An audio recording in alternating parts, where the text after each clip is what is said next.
নোয়াখালীর এক বোনকে ধর্ষণ করা হয়েছে। গোটা বাংলার জমিনে এই নিউজটা আছে না নাই? ধর্ষণের বিচার বাংলাদেশে সহজে পাওয়া যায় না, কিন্তু কোরআন দিয়ে বিচার করলে ওই বিচার আছে না নাই? আপনার সামনে আপনার বোনের বয়সের একটা মেয়েকে কিছু বখাটে ছেলেরা ইফটিজিং করে, আপনি দেখে না দেখার ভান করে চলে আসেন, এরকম আছে না নাই? অন্যায় দেখে যেটা চুপ থাকে, বিশ্বনবী বললেন এটা মুমিন নয়, এটা বোবা শয়তান। অন্যায় দেখলে রুখে দাঁড়ান, তাহলে এই সমাজটা সোজা হয়ে যাবে, ঠিক কিনা? যুবকরা চাইলেই ইফটিজিং থামায় দিতে পারে। যুবকদের গায়ে এত শক্তি, স্রোতের বিপরীতে তারা দাঁড়িয়ে থাকতে পারে। আপনার সামনে আপনার বোনের বয়সের একটা মেয়েকে কিছু বখাটে ছেলেরা ইফটিজিং করে, আপনি দেখে না দেখার ভান করে চলে আসেন, এরকম আছে না নাই? দাঁড়িয়ে যান, থামায় দেন। আপনি ছেলেরা বেয়াদবি করলে থামায় দেন, রাস্তায় উল্টা পাল্টা করলে থামায় দেন, অন্যায় দেখলে রুখে দাঁড়ান, তাহলে এই সমাজটা সোজা হয়ে যাবে, ঠিক কিনা? তা না হলে আযাব আর গজব যখন আসবে, শুধু ওদের উপর আসবে না, আমাদের উপর আসবে, ঠিক কিনা? বন্যা যখন আসে বাংলার জমিনে, যখন বন্যা হয়, শুধু হিন্দু ভাইরা ডুবে ডুবে মরে, শুধু নাস্তিকেরা মরে, খ্রিস্টানেরা মরে, বেনামাজি মরে, নাকি লগে নামাজিও মরে? নামাজিও মরে না? আপনি লঞ্চের 2 তলায় থাকেন, লঞ্চের কয় তলায়? নিচতলার এক লোক হাতুড়ি নিয়ে লঞ্চের তলা ফুটা করতে আরম্ভ করছে। আপনি ভাবলেন আমার কি, আমি থাকি 2 তলায়, ও ফুটা করলে ও মরবে, ও মরবে, ও মরবে। এই লঞ্চের ভরাডুবি থেকে আপনিও বাঁচতে পারবেন না, চিল্লায় বলেন ঠিক কিনা? ও যখন মরবে আপনিও মরবেন। আযাব আর গজব যখন আসে, ওয়াত্তাকু ফিতনাতাল্লা তুসিবাল্লাযিনা যালামু মিনকুম খাসসা, ফিতনা যখন শুরু হয়, আযাব আর গজব যখন আসে, তখন খাস ভাবে শুধু জালিমদের উপরে আসে না, আলেমদের উপরও আসে, আল্লাহর ওলিদের উপরও আসে। তুমি দরগার মধ্যে বসে বসে জিকির করো, সমাজটারে ঠান্ডা করলা না কেন? তুমি তাসবিহ হাতে নিয়ে বসে আছো, সমাজের মধ্যে ক্যাসিনো ব্যবসা চলে কেমন করে? সমাজটারে তুমি চেঞ্জ করলা না কেন? তোরে বসে বসে জিকির করতে কইছে কে? তোরে তাসবিহ নিয়ে খেয়ে খেয়ে পেটটারে বড় করতে বলেছে কে? তুমি একা জান্নাতে যাবা, আযাব আর গজব তোমারও ছাড়বে না, চিল্লায় বলেন ঠিক কিনা?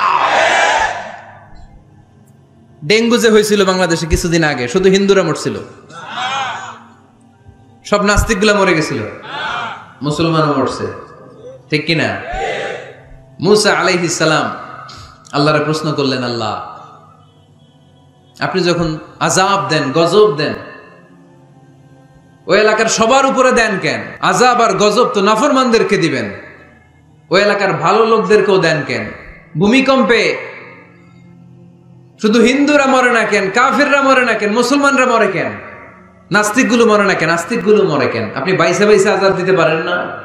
আল্লাহ বললেন আমি উত্তর দিব না, কিছুক্ষণ পরে নিজেই উত্তর পেয়ে যাবা।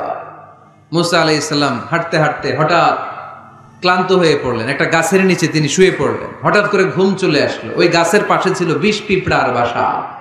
20 পিঁপড়া চিনেন? কামড় দিলে খুব আরাম লাগে, তাই না? কেমন লাগে? ব্যথা লাগে? খুব ব্যথা লাগে না?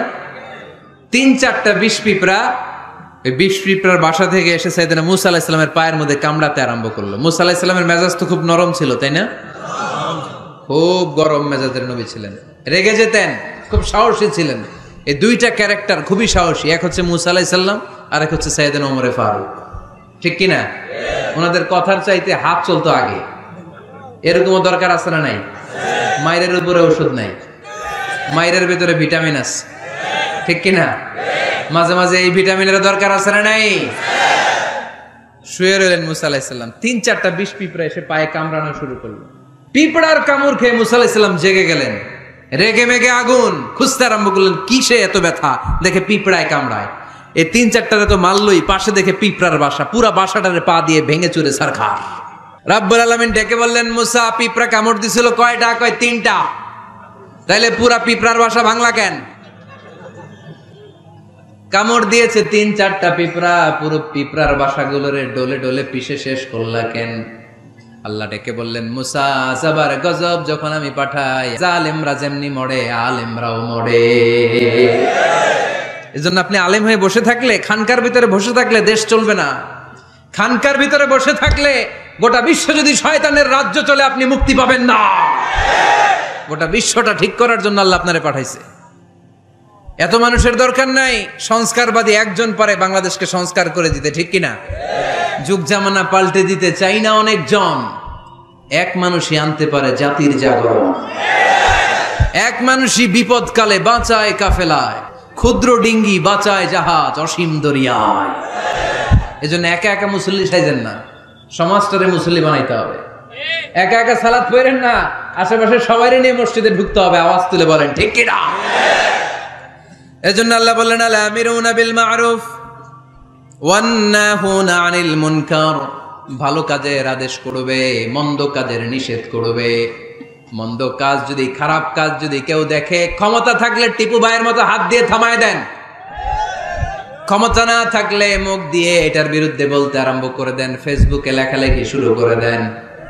তাও যদি না পারেন, মনে মনে ওইটারে ঘৃণা করেন, মনে মনে প্ল্যান প্রোগ্রাম করেন কেমন থেকে এই সমস্যাটা সমাজ থেকে দূর করা যায়, ঠিক কিনা? চুপ থাকা যাবে না, অন্যায় দেখে চুপ থাকা যাবে? আস-সাকিতু আনিল হাক্কি শাইতানুন আখরাস, অন্যায় দেখে যেটা চুপ থাকে, বিশ্বনবী বললেন এটা মুমিন নয়, এটা বোবা শয়তান। আল আমিরুনা বিল মারুফ, ভালো কাজের আদেশ করবে মুমিনেরা, ওয়ান নাহুনা আনিল মুনকার, খারাপ কাজ দেখলে নিষেধ করবে। এই কোরআনে ধর্ষকদের বিচার আছে না নাই? অবিবাহিত ধর্ষক হলে 100 ব্যাট, আর যদি বিবাহিত ধর্ষক হয় ডেথ পেনাল্টি। সৌদিতে করে হেড অফ, মাথাটাকে নুইয়ে তলোয়ার দিয়ে এক কোপ মেরে গর্দানটা আলাদা করে দেয়, ঠিক কিনা? অনেক দেশে ডেথ পেনাল্টি করে হ্যাঙ্গিং এর মাধ্যমে, ফাঁসির মাধ্যমে। ধর্ষণের বিচার বাংলাদেশে সহজে পাওয়া যায় না, কিন্তু কোরআন দিয়ে বিচার করলে ওই বিচার আছে না নাই? নোয়াখালীর এক বোনকে ধর্ষণ করা হয়েছে, গোটা বাংলার জামিনে এই নিউজটা আছে না নাই? কোরআনের বিচার থাকলে আলটিমেটাম হতো 24 ঘন্টা, 24 আওয়ার্স। 24 আওয়ার্সের মধ্যে ধর্ষককে ডেকে এনে বাইতুল মোকাররমের স্কয়ারের সামনে লক্ষ মানুষের চোখের সামনে ফাঁসির রশিতে ঝুলিয়ে দেয়া হতো। মান রাআ মিনকুম মুনকারান ফালিয়ুগাইয়িরহু বিয়াদিহি, খারাপ কাজ যদি দেখো, সমাজে অসঙ্গতি যদি দেখো, অন্যায় কাজ যদি চোখের সামনে হতে দেখো, ক্ষমতা থাকলে হাত দিয়ে থামিয়ে দাও, ঠিক কিনা?